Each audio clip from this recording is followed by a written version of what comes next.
if I bring in that, so I was here. That's hilarious. And then I was here. I was down here. That is hilarious. Here. That's where the shooter was. I like him. And I was about here, and the girls were, right in there. And that's the path of the shot, or supposed shot. At least makes sense that might have been where the sound came from. But I was here on the west, next to Charlie, and I came up the hill and kind of through the stairway and up onto top and around. And the little hand thing is violent. That's just entirely too much. As a former classroom teacher, I can tell you right now, that right there is absolutely, he's throwing shade. He is throwing big time shade. That has got to be the best.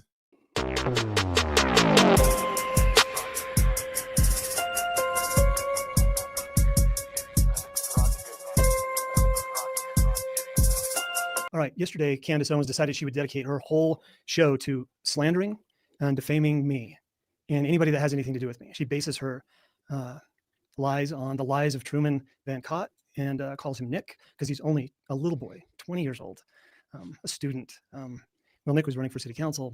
He's working on people's campaigns.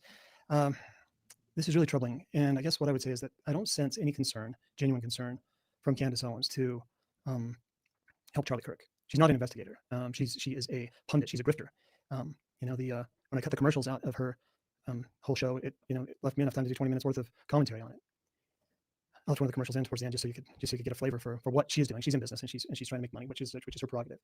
The thing that bothers me, honestly, is the misinformation and the attacks, the libel and the slander. And we're gonna have a discussion about that. At least my attorneys and her attorneys are gonna have a discussion about that.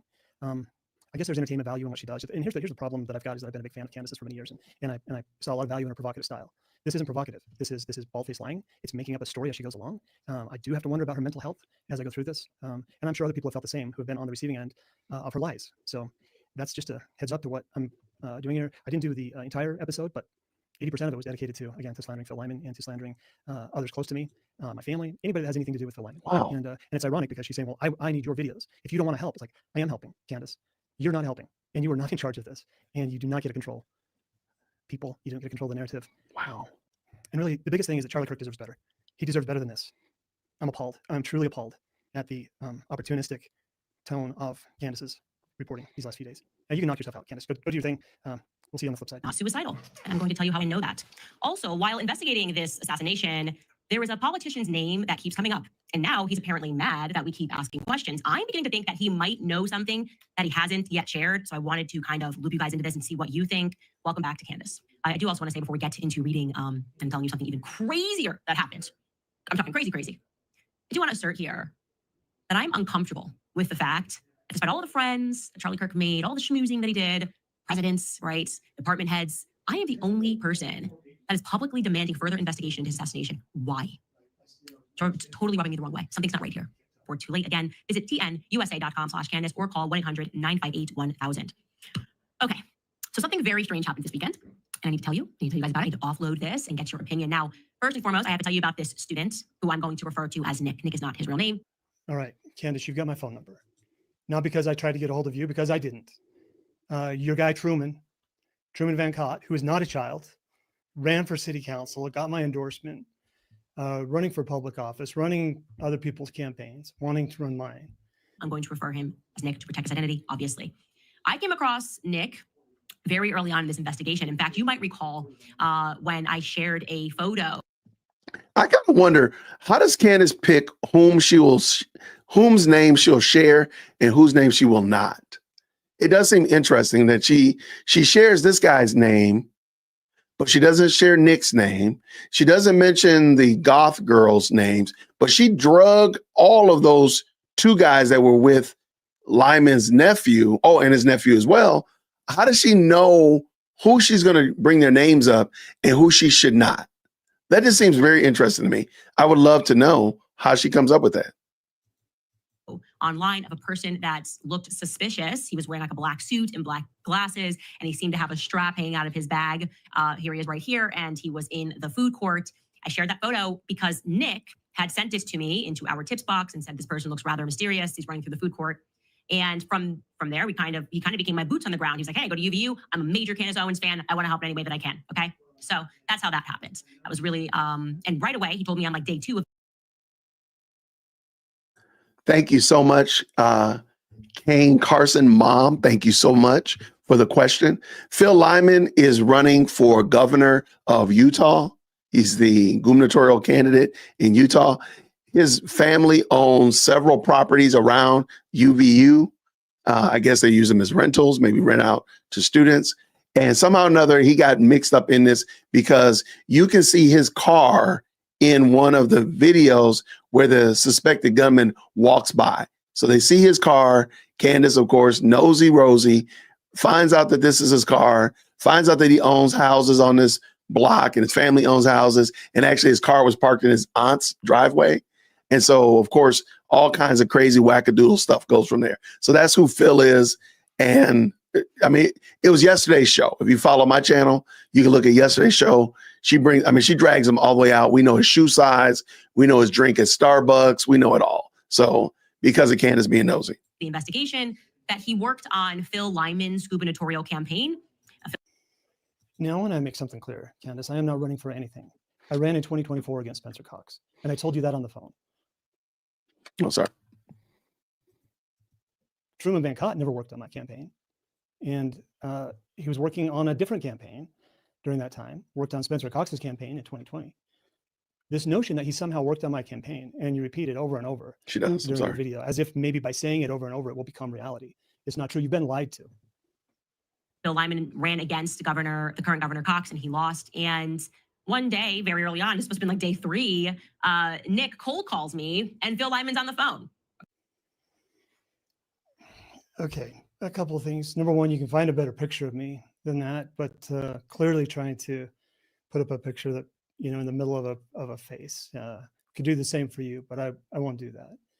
And Nick cold called me. I wasn't waiting for him to call me. He calls me and gets you on the phone. And then you sent me a text afterwards saying, hey, I've got a few more questions. And I said, yeah, give me a call anytime. Did you call? No, you didn't. You say that I was not responding to you. That's not true. That's a complete lie.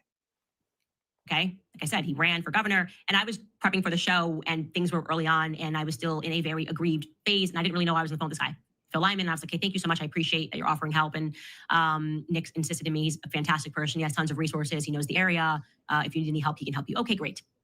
Fast forward to me looking into the witness list, and obviously we spoke about this Tiffany Peterson Barker, that very weird clip of her with her nieces at like 4 a.m. in the morning, just speaking on Good Morning America, and her energy was just weird to me. I thought her being there was weird. Obviously, this is my podcast. I can say whatever I want. It's my podcast. I can say whatever I want. Well, good for you, Candace. You can say whatever you want. You know, you can paint a target on the back of a good mother. You know, I don't know how many times you said the word weird leading up to that. But yeah, it's your podcast. You know, you can say whatever you want. You can fill it up with 30 minutes of ads during your show. You create, you know, income for your family. I get it. You know, every mother wants to take care of her family. You get on there and you say that those kids were actors. And why were they doing it at 4 a.m? Why were they talking to Good Morning America in the first place? Well, Good Morning America called me. I happened to be at the Petersons' home. The sisters were there. The kids were there. It'd been a really rough day. It'd been a really traumatic day. We were all trying to process it. Those kids love Charlie Kirk. They were there. They are not actors. Good Morning America was going to come to the home. For whatever reason, they said, hey, we're going to shift this. Can you come down to the college? And we're on Easter time, so we're a 2-hour time difference. So they went down. It wasn't 4 o'clock in the morning, but it was early. And they went down and they talked to the person. They answered the questions. Tiffany is an amazing mother. All of those sisters, all the Peterson sisters are amazing people, and they had a lot of children there. And they were very affected. You're very, very insensitive. You know, I honestly find it really disgusting. We reached out to her, and then she gave us, a ton of information, but never actually presented to us. She never sent me directly any footage that could verify that she was there when Charlie Kirk got shot. Okay. Wait, what? You said she gave you a ton of information? And she was a bit upset that I didn't clarify that. I thought it was weird that she wouldn't just text me the footage, because it didn't allow me to confirm that she was where she said she was. That's what metadata is for. Metadata instantly will say, here's where you were, at what time, and this is this person's iPhone. So I wasn't going to lie to my audience. I just told you guys, hey, you can check her out on her Instagram. Here's her excuse. She says that this is why her nieces said that, and we sort of moved on, right? But then I learned. What did you learn? What did you learn from Nick? But then I learned from Nick that the photo of the person who was wearing that black suit and dark sunglasses had come from Tiffany Barker's mother. I was like, well, that's weird. Whatever. So what's weird? I mean, you keep using that word weird. You're saying it's weird that Tiffany's mother was there also? That even Tiffany's mother came to hear Charlie Kirk and to help watch over her grandkids? And then you'll recall we learned from Tiffany, and I was trying to figure out, how did you get this hit on Good Morning America? Like, did you share something that would have had them reach out? Well, then I told you, she told us, actually, Phil Lyman is the person that put me on Good Morning America. My sister ran with him as lieutenant governor. And I was like, oh, okay. So Phil Lyman got you that position on Good Morning America. You had essentially a connection there that made that happen. It's not a position. Didn't make anything happen. You know, it happens to be that Good Morning America was interested in the story, and they were looking for people who were there. And this is what I'm talking about. Candace will make the most benign thing sound as nefarious and wicked and evil and as possible. And that's the part where if you're somebody that's claiming that Candace is a truth seeker, you're going to have to deal with the fact that she maligns people and literally disparages people wholesale. She does it so much, I don't even think she realizes it. It's like her native tongue to just throw shade at people just because. If I don't know something, then it's got to be bad. If I'm not aware of it, then it has to be nefarious. That's some crazy work, y'all. Okay, let's keep it going. Shut up. Thank you so much for telling me about this. They're eyewitnesses. And they're very respectful, by the way. Don't know how I missed this, but then I learned that Phil Lyman himself was very involved in all the communications that immediately went out about the shooting, and that his car was in the driveway of the now infamous TMZ footage, which showed the shooter walking twice that day by this house. In fact, Phil Lyman says that he had just pulled into that driveway minutes earlier and had just missed the shooter. Here he is in his own words speaking to Kayleigh McEnany. Take a listen. I do want to linger on a moment for what you just told us, and I'm going to ask the team to pull back up that surveillance footage that we've gotten from TMZ from those neighborhood cameras. You said that in that footage is your driveway, and you parked there at 11:30 a.m. We know this footage that you're looking at was taken at 11:49 a.m. So you would have been on that street, that driveway, 19 minutes. Right across. Yeah, it's not my driveway; it's my aunt's driveway. Parking lot was very full. He's walking in front of my aunt's house there right now. And my cousin's house is the driveway that is taking that photo. And my CRV, the gray CRV in the distance there, is my car. I parked there probably 10 minutes before he walked by, and I had not seen this footage until just now. And it just keeps so many things that keep linking up. It's really astonishing to me. And then we went back to this house afterwards. They thought they had the shooter. So I took a friend of mine. We went back to my aunt's house. I said, well, we'll just hang out here for a while. And before long, the people were combing the backyard, as you saw. She had the footage of that. And pretty soon helicopters were overhead. And so this is very, very local to me. Not only is it Utah, but it's kind of my neighborhood where I spent so much of my childhood and all of my relatives. Yeah. This is really astonishing. I got up yesterday morning at 6 o'clock to drive up and meet Charlie. And I haven't been to bed since then, because it's just one thing after another. And it's so astonishing that this could happen in Utah. Now, just to be clear and to reiterate, 19 minutes before the shooter walks across, he had just pulled into the driveway. Phil Lyman pulled into the driveway. He says that he saw Charlie Kirk that day. We're going to get to that. Also, when he says he grew up there and his family. Yeah, what I said is I spent a lot of my childhood there. I didn't say that I grew up there. And now I think you're going to go into my family owns property there. Well, they've been there for 5 generations. And that entire area, including UVU, was at one time my great-grandpa's orchards and farmland. And all of that land has been sold off except for a number of lots. The people that are there have bought homes. There's a lot of kids that live there. The colleges wanted to buy that property for years. The church has tried to buy that property. They've made plans to move somewhere else. But yeah, they happen to be a Mormon family. They happen to care about each other. And after you've been there for a number of generations, you might end up owning some property. I mean, his family owned, we were able to determine 1, 2, 3, 4, 5, 6, 7, 8, 9, 10, 11, 12 homes right there. Incredible. Okay. Absolutely incredible. And that his little press tour, obviously now you're explain your car's in the driveway. So the issue's close to him. That kind of makes sense. Then he went on to Alex Jones and spoke about where he was when the shots rang out. And what's and I'm laughing because it's kind of absurd. He kind of sort of blames it on these 2 random goth girls, maybe. He's kind of implying there were these girls that were wearing black and maybe they should be taken a look at further. Take a listen. You never stop, do you? That I wanted to blame it on these girls. I made an observation that when others were panicking and running for their lives, that these girls weren't. Here's the clip. You can take a look at it.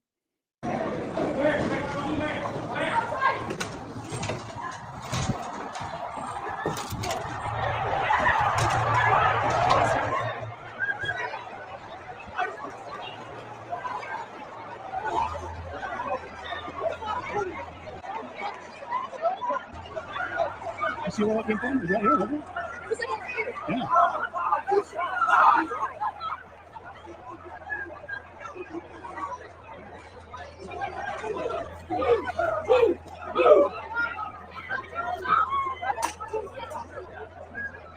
Just yesterday, someone comes in and says, "Yeah, we've got video. He came off the roof. He came up here to the parking lot, got in the car with an individual, and they drove away." Well, that's not the story that came. So that he escaped another route. And there are people who are coordinating this thing. I do not believe that 30-06 that they showed recovered in the bushes was ever on the roof. I think it was in the bushes to start with. I know I'm not saying that Tyler Robinson wasn't on the roof. I'm not saying he didn't pull a trigger. I was in very, very close proximity. So another interesting thing, like I say, I left the front of the stage. I wanted to meet some of my friends and bring them down front. So I was clear at the east end, and I heard this loud boom. I heard this loud bang, and I turned around and I'm looking like, what was that? What was that? And pretty soon some people started, running. Everyone was trying to process. And I thought, this is a gunshot, and there's going to be more of them. I thought it could turn into a mass shooting. So I go to the people closest to me. Everyone's ducking down behind the concrete retaining walls, and some of them were still kind of oblivious, but there were two people that were standing there. Two girls, very goth, very black, and then I just walked, I stepped up to the side and I said, did that not happen right here? Did you hear that? Was that right here? They said, yeah, it was just right over there. So they're confirming, yeah, the shooter or wherever that sound came from is right here. The thing that didn't really dawn on me is that they were not running. They were not frightened. In fact, as I stepped up, I heard one of the girls, and they were talking to each other, and they're looking at these kids, looking at the scene down below of all these people fleeing for their lives. And she says, go F yourselves. And like I said, I was not processing that. I was trying to figure out what was going on. I thought this is a separate conversation. I don't know what it is. In hindsight, as I've watched that over and over, it's like, these people were not afraid.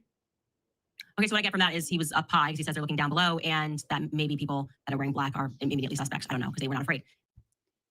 Really, Candace? That's what you can gather from that? Is that I was up high, maybe looking down?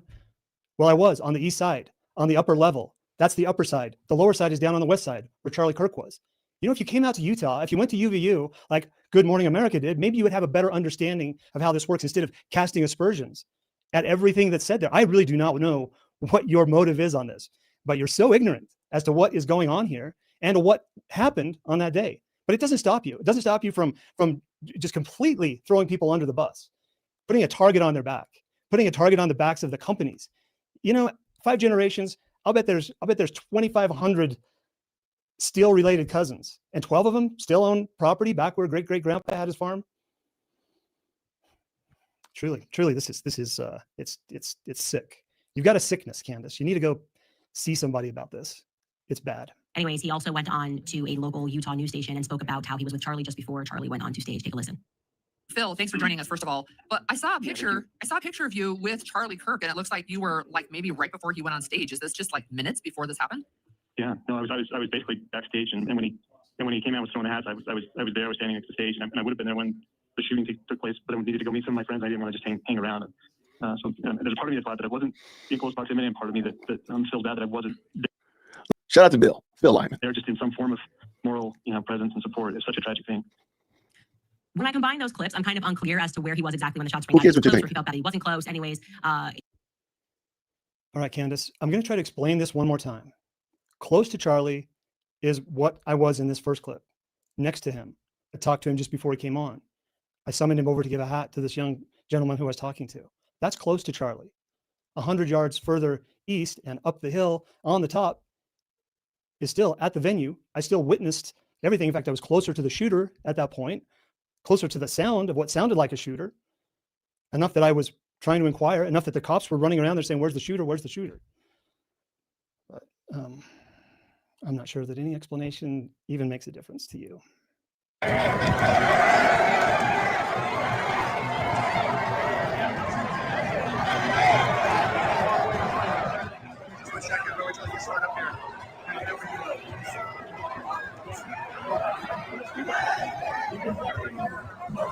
Right here, sir. Right here. Right here. Good shot. Right here, sir. There you go. Right on. You got it.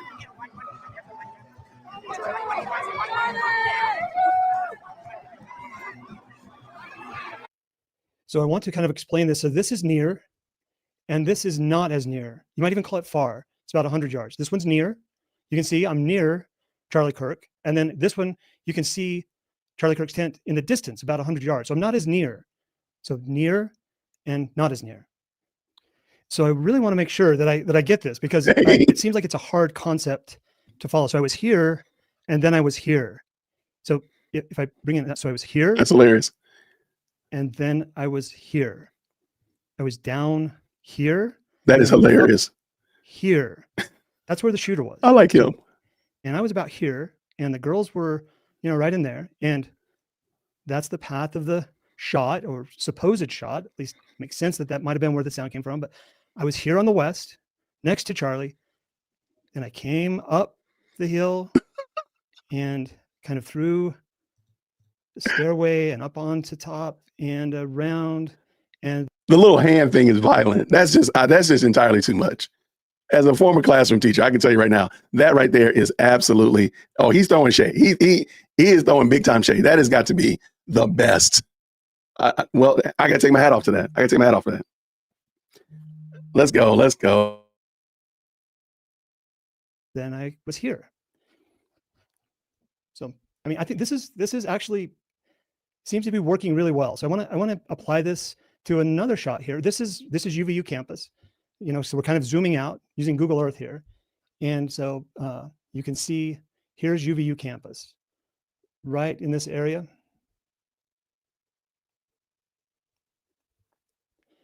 So there's UVU campus right in this area. That's where Charlie Kirk was. And then that's where I was when I was not near Charlie Kirk. So right there's 800 West. And that's where I parked. And then I walked down, came through the stairway underneath, walked over, came over, walked down through the Browning building and out onto the courtyard. Met some college kids, went down, talked some more, went back in the back there, met Charlie Kirk. And then anyway, but yeah, that's where I parked, right over there. Now my grandpa's, that's where Truman lives, right up there is where Truman lives. And I know that because that's what we, in the hours of going over maps and talking about neighbors and things, that's where he said that he lived. A couple of weeks ago, he told me that. This was kind of the outline of my grandpa's original farm. And when I say that, it was also his brother. So it was probably my great-grandpa's and maybe even my great-great-grandpa's farm. I remember as a kid, there was no college there and there was no even I-15.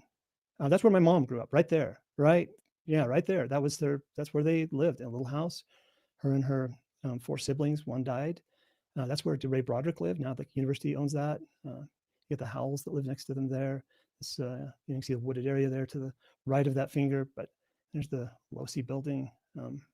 Now, if you ever want to come out, I'd be happy to show you the neighborhood, but it's kind of awesome with technology. I can kind of give you a lay of what it looks like out here since you've never been to UVU, maybe never been to Utah. So a lot of my friends were parking clear over here in this parking lot, which is a long ways, way further than what it would be for me to park there, at my relative's house and walk over. And so that's kind of what I did was park there. But anyway, that's kind of an overview of campus. And he went onto Instagram that night as Tiffany was prepping her Good Morning America hit, I suppose. As Tiffany was prepping her Good Morning America hit, I guess getting the wigs on those small actors to make them look like children.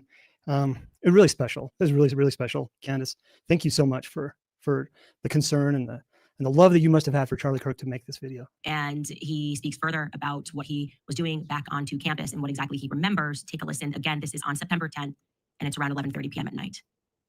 Hey, it's September 10th, 2025, and I was just heading back from Salt Lake to Blanding. We had a very late start. It's about 11:30 at night, and I wanted to swing back by UVU campus where Charlie Kirk was killed today and see if I could let a few of the police officers know how much I appreciate the work they're doing, see if there's some college students here that I could rub shoulders with, more for my benefit than for theirs. But what I really wanted to share was I was very close this morning where Charlie Kirk was at. I met him backstage, and we talked for a moment before he went on stage, and I was backstage as he started speaking, and decided to go up top, and I went up to the top, and ironically was very close to where the shooter was. Apparently, the shot was very loud, and I determined pretty quickly that whoever it was on the roof. It was a 200-yard kill shot. Where was he? I don't know. So I was here, and then I was here.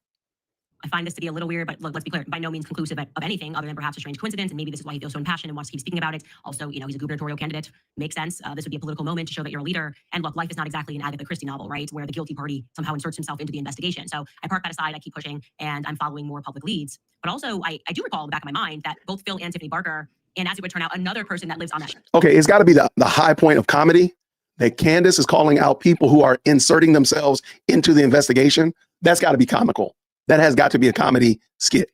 Ma'am, that's what you've been doing for the last 3 weeks, is inserting yourself into the investigation. You literally called the FBI and said, you'll take over the FBI. You're wearing a shirt saying the Candace Intelligence Agency, for crying out loud. Candaspiracy. Do you not realize how insane you sound? Oh my gosh. This is some...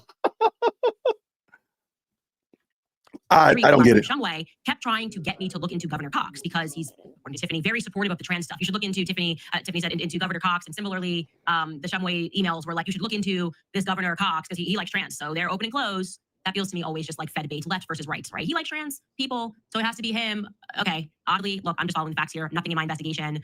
Candace, I'm sure in this extensive investigation that you've been conducting, that you've got the receipts, and so just show us that that email from whomever this Shumway person is that said, hey, you should look into Spencer Cox because he likes trans.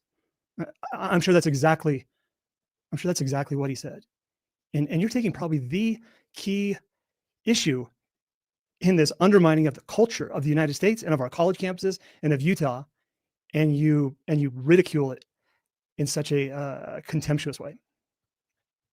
Has made me ask a question further about Governor Cox on that day. Nothing came up organically, so I'm not going to push it just because he's a Democrat.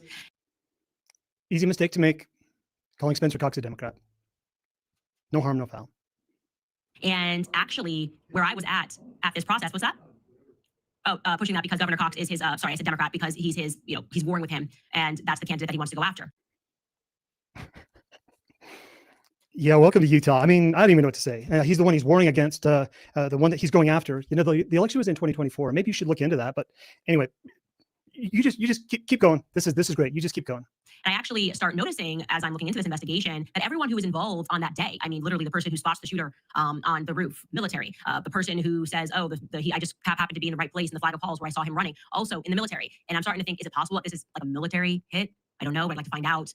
Next came a tip that you guys saw me receive live on the show. A woman paid to say, Candace, there's more footage of the shooter on that day. And you should know that that shooter was with a woman, right? That's typically that woman, the shooter was with a woman, and he was seen changing clothes, and that they've cut out that footage. So I reach out to that individual, and the name that they give me for the house that this took place in, and I'm able to confirm that this property is nearby, is owned by Lyman Branch. So now I want to be clear, I could not attach whether or not yet this individual is related to Phil Lyman, but he's been honest about the fact that his family lives around there a lot. Like, the Steele Lyman clan is here.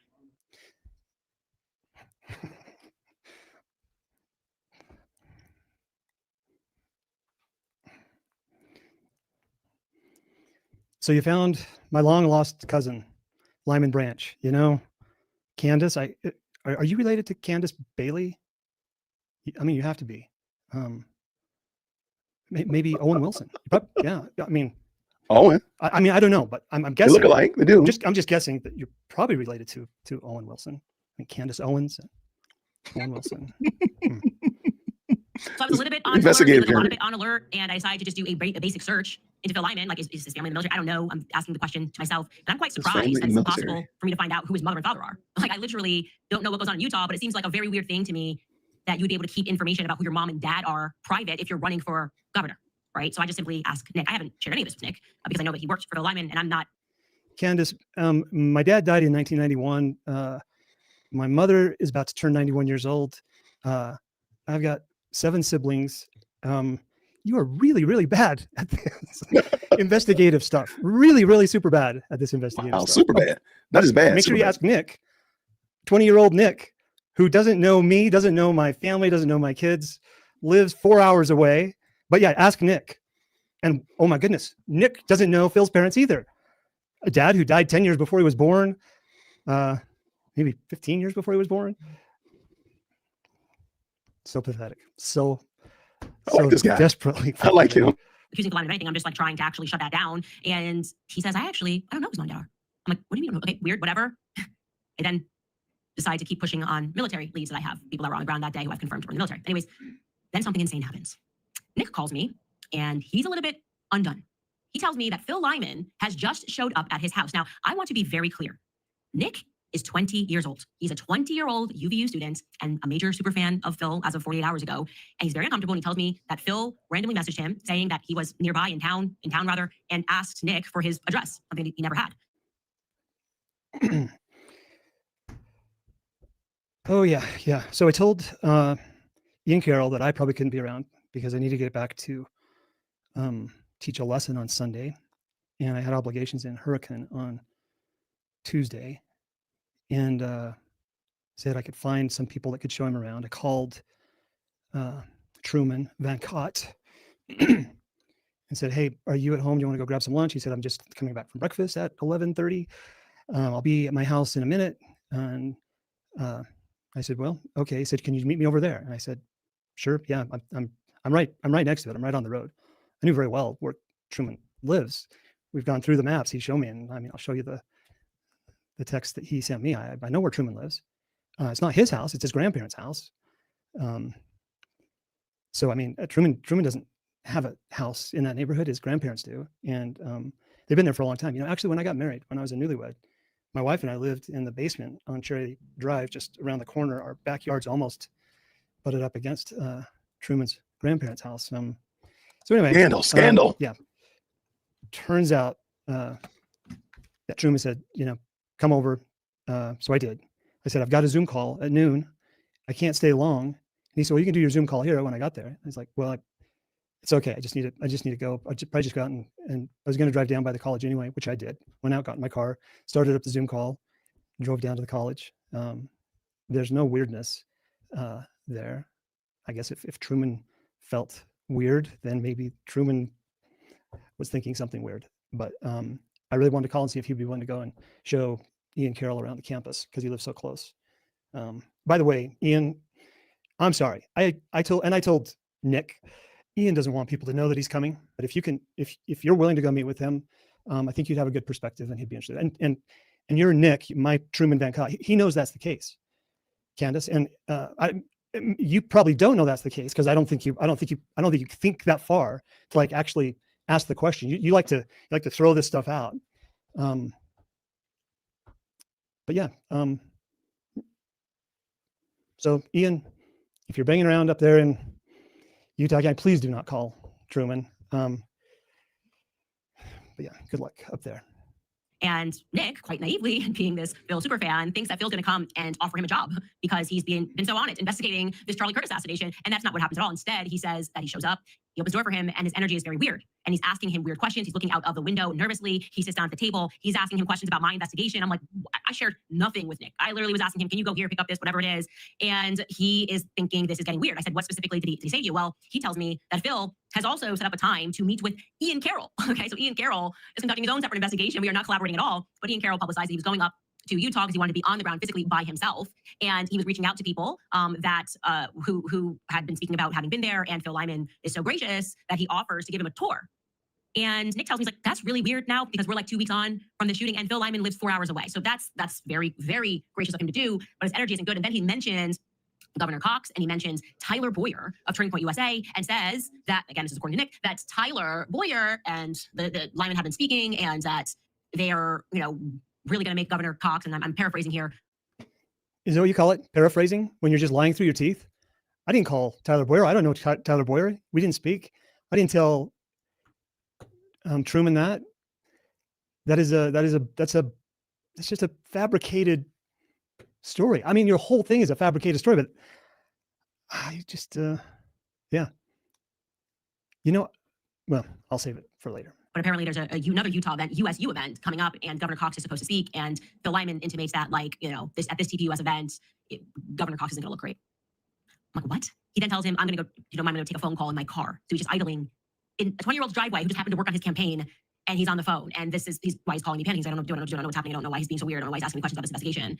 And I'm like, yeah, this is weird. This is very weird. So then I'm like, I'm honing in here. I'm like, what's going on? I feel like he knows something at the very least. Maybe I'm wrong, but that's how I feel. All right, Candace. Everything that you say, you have to put a really suspicious spin on it.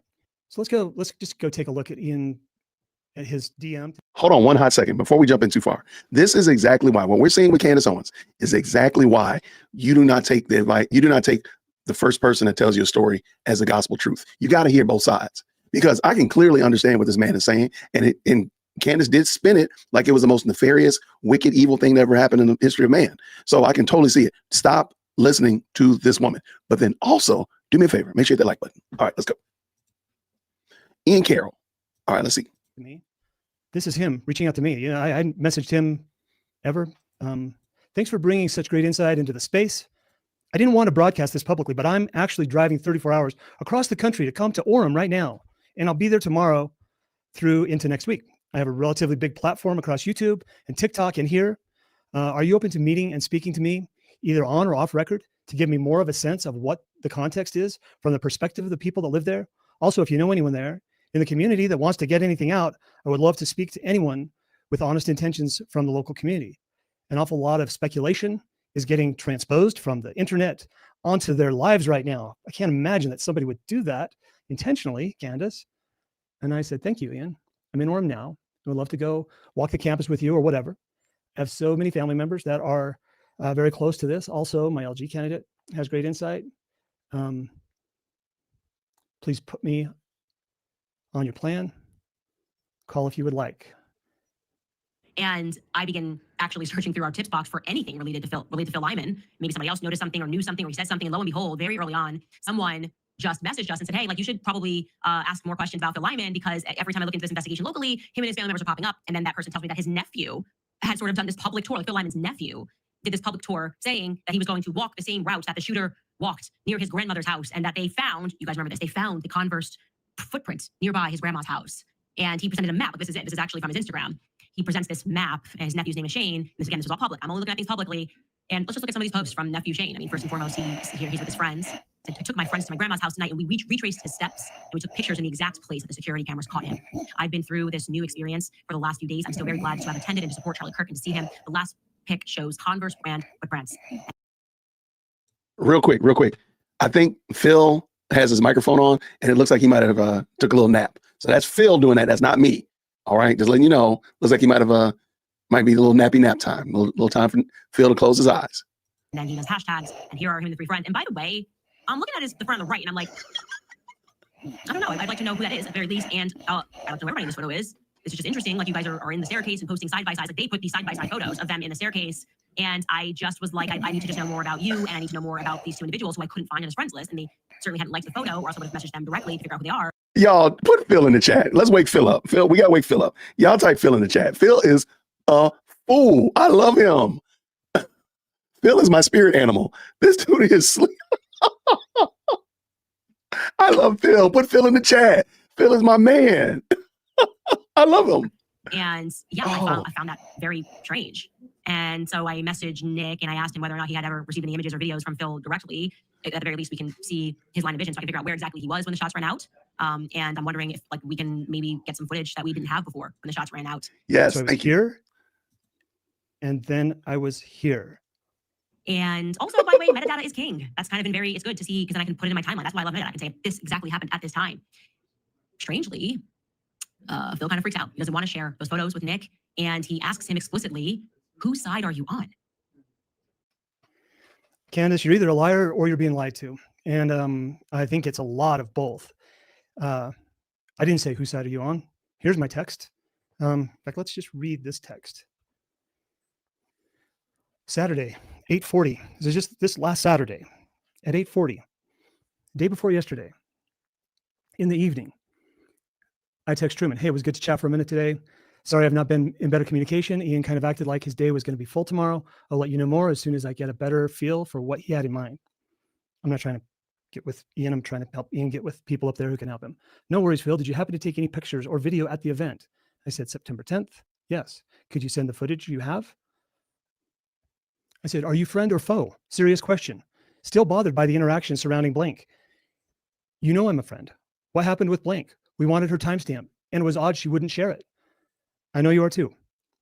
Blank reported that you said I was not pleased with blank, but what I told you was that there was no reason to question blank's motive or action. I should not have sent the picture of blank. I just sent to confirm we were talking about the same individual. I know you can speak openly. I know I can speak openly with you about this stuff. I gave all my video to blank. I don't think there is much there. I didn't mention you to blank at all. Sorry if that got misconstrued. We were just trying to get footage from every angle for Candace's show. Sorry about the rift. I'm trying to talk sense into Candace about blank. She wants footage from the right. Who is blank? I'm trying to find some of his stuff. He accosted Cox at the convention and then did the same to Stuart Adams. He has a pretty large platform. Caldera had their server shut down by a cyber attack, and blank is dealing with tons of negativity based on known lies by Candace. I support Candace. Hold on. So the company that makes the valves, that's Candera. I mean, yeah, that's Candera right here. That's the company that makes those valves that she was talking about when we were talking about the Ninja Turtles. So that I told y'all that company was going to get doxxed. I knew it. Just because they own a property near the school. That's crazy work. That is some nasty work. And again, if you're a Candy, this is your person. That's all I want you to think about. Style. I think it's effective. But anyone who gives her info knows that that info can and will be used against them. Truman, what photos or videos did you and blank get from the event? And I said, I don't know if that's true. I'm not stonewalling her at all. In reference to the above one. He said, did you send any footage? Did the blank? I said, blank wasn't there. I said, I've never been asked for anything. I gave it all to the FBI and then I gave my stuff to blank. Send it to me. I said, now we're back where we were 2 hours ago. Basically, are you friend or foe? You don't want to share footage with Candace because she called blank a bad mom? Petty. Are you Candace? Wow. Send it to Candace, exclamation point. You have her number, exclamation point. And I responded with 5 exclamation points. Why are you being so evasive? This is why she's questioning you. Wow. Dang. This is actually after a phone call where he hung up on me, yelled at me and hung up on me. And Candace would like to say that I yelled at him. I did not hang up on him. And I'm trying to work with this young, impressionable person. Go ahead and send the footage to Candace. I won't be dealing with you. You're pathetic. I said, who are you?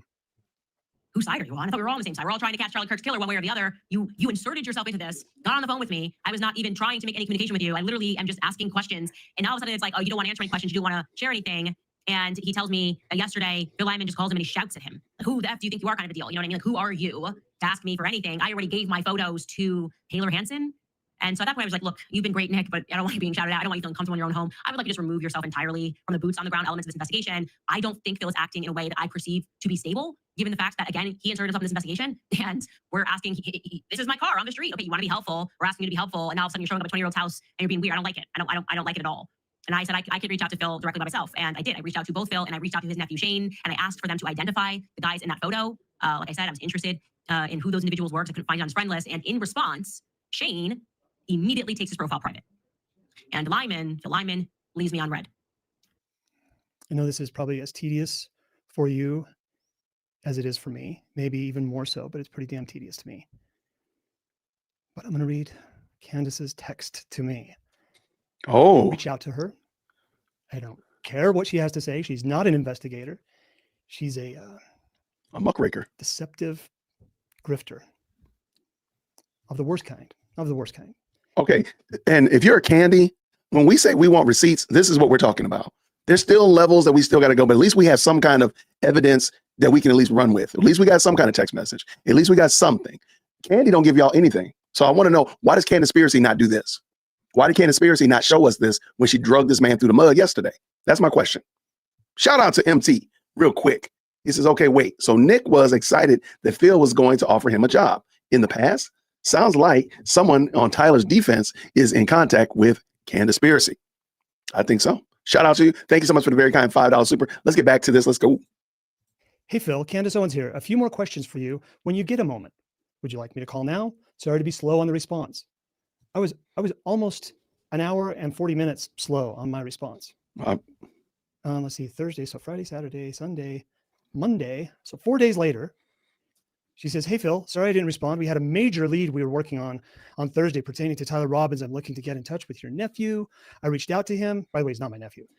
He documented a lot of the footage in the woods, walking from his grandmother's house. And I was wondering if he'd send it to me. Now, I think you saw Candace's contempt for everything related to that little walk in the woods by a relative's son of mine. Also, Truman told me you were upset we had treated so-and-so poorly. I thought we were extremely fair. I can just see her face. Why is he like this, man?